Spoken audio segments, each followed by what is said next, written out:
कहते हैं कि लव इज इटर्नल, प्यार अमर होता है। अगर ऐसा होता तो कोई भी रिश्ता कभी ना टूटे। मेरे हिसाब से प्यार में फ्लक्चुएशंस होते हैं, और कभी कभी ये फ्लक्चुएशन इतने ड्रास्टिक हाई वोल्टेज के हो सकते हैं कि जिस पे बहुत ज़्यादा प्यार आता है उसका गुस्सा भी इस कदर आ सकता है कि रिश्ता टूट जाए, किसी गलती या गलतफहमी की वजह से। नेहा आर्या एक कामयाब कोरियोग्राफर स्लैश डांसर है। आजकल Neha popular TV star Ronit को एक डांस रियलिटी शो के लिए ट्रेन कर रही है, पर रोनित का मन डांस ट्रेनिंग पर कम, नेहा पर ज़्यादा रहता है। डे वन से रोनित नेहा को पसंद करता है, नेहा भी रोनित को पसंद करती है, पर लाइक अ गुड फ्रेंड उससे ज़्यादा कुछ नहीं। नेहा जितना वक्त भी रोनित के साथ बिताती है उसका सारा ध्यान रोनित को डांस सिखाने में रहता है। नेहा की प्रोफेशनल लाइफ इस कदर कलरफुल है कि देख के लगता है कि लाइफ हो तो ऐसी, पर ऐसा है नहीं। नेहा की प्रोफेशनल लाइफ जितनी कलरफुल है उसकी पर्सनल लाइफ उतनी ही नीरस, बोरिंग, रहती भीड़ में है, पर खुद के अंदर एक वीराना, एक ऐसा अकेलापन फील करती है जो उसे लगता है अब कभी भर नहीं पाएगा। अब यहाँ सवाल उठता है, ऐसा क्या हुआ नेहा की लाइफ में? तो जवाब ये है, 5 साल पहले तक नेहा की पर्सनल लाइफ प्रोफेशनल लाइफ के जैसे फैंटास्टिक थी, क्योंकि उसकी लाइफ में कबीर था, उसका हस्बैंड। कबीर के साथ नेहा की लाइफ उस रोलर कोस्टर राइड के जैसे थी जिसके ब्रेक उनके खुद के हाथों में थे। जहां एक्साइटमेंट से सांस फूलने लगे, स्पीड कम कर लो, सुस्ता लो, जब तक सांस बराबर ना हो जाए। सब कुछ परफेक्ट जा रहा था नेहा की फैमिली लाइफ में। पर वो कहते हैं ना, जब लगनी होती है तो कितनी भी नज़र क्यों ना उतारो, कितना भी काला टीका क्यों ना लगाओ, नज़र लग ही जाती है। 5 साल बीत चुके हैं नेहा को कबीर से अलग हुए। ऐसा नहीं था कि नेहा और कबीर की शादी में से प्यार खत्म हो गया था। कबीर आज भी नेहा को उतना ही प्यार करता है, पर जब गलती बहुत बड़ी हो तो माफ़ कर देने के लिए बहुत ज़्यादा प्यार भी कम पड़ जाता है। नेहा को आज तक समझ में नहीं आया कि कब कैसे उसके और कबीर के बीच में पिया आ गई, पर उस वक्त नेहा का गुस्सा इतना ज़्यादा था कि उसने कबीर की सफाई, उसकी माफ़ी सुनने की बजाय उससे अलग होना ही बेहतर समझा। कोर्ट में डिवोर्स फाइल हो गया और तारीख पर तारीख आने लगी। इस डिवोर्स के केस में तो सब बुरा ही बुरा था, पर एक अच्छी बात यह थी कि कबीर ने कभी अपनी बेटी परी की कस्टडी के लिए क्लेम नहीं किया। उसे पता था कि बच्चों के लिए माँ कितनी इंपॉर्टेंट होती है। पर कबीर लगातार नेहा को मनाने की कोशिश करता रहा, और कबीर जब भी नेहा को समझाने आता, नेहा का गुस्सा कम होने के बजाय और बढ़ता। और एक पॉइंट पर आकर नेहा ने कबीर के अगेंस्ट कोर्ट से रिस्ट्रेनिंग ऑर्डर ले लिया, और इस रिस्ट्रेनिंग ऑर्डर के बाद कबीर को लगा कि अब उसके और नेहा के बीच में कुछ नहीं बचा है। कबीर का नेहा से साथ छूटा तो उसने इंडिया भी छोड़ दिया और डिवोर्स पेपर साइन करके यूएस चला गया। उसने एक नई लाइफ शुरू की पिया के साथ, और अब 5 साल बीत चुके हैं और कबीर पिया के साथ खुश है। वो इंग्लिश में कहते हैं ना, it's time to move on. तो कबीर उन लोगों में से है जिसे मूव ऑन करना आता है। कब तक पास को पकड़े बैठे रहोगे? पर नेहा आज 5 साल के बाद भी पास को पकड़े बैठी है, तो मूव ऑन कैसे होगा? कबीर से अलग होने का वो पहला साल तो कबीर पर गुस्से और चिढ़ में निकल गया।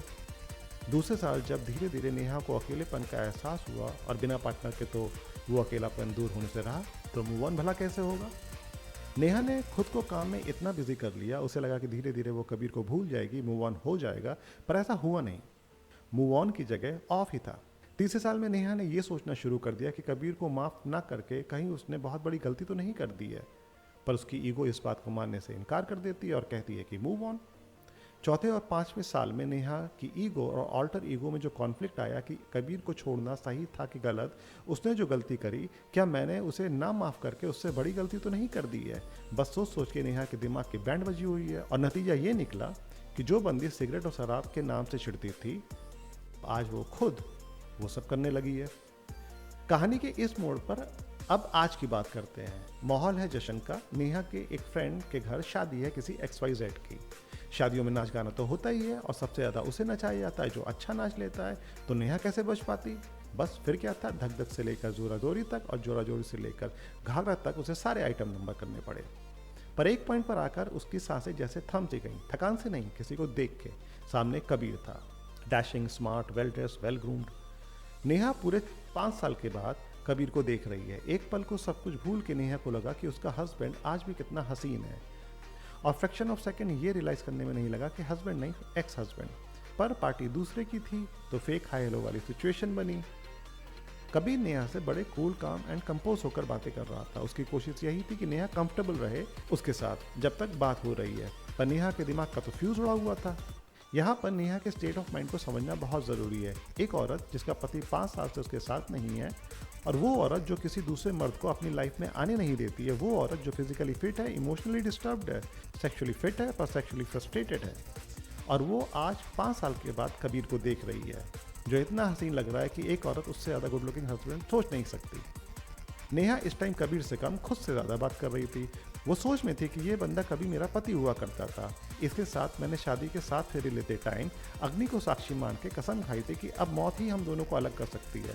पर दोनों आज अलग अलग है। मौत कैसे आई? मरा तो कोई भी नहीं हम दोनों में से। कबीर हट्टा कट्टा, मैं बेवड़ी पर जिंदा।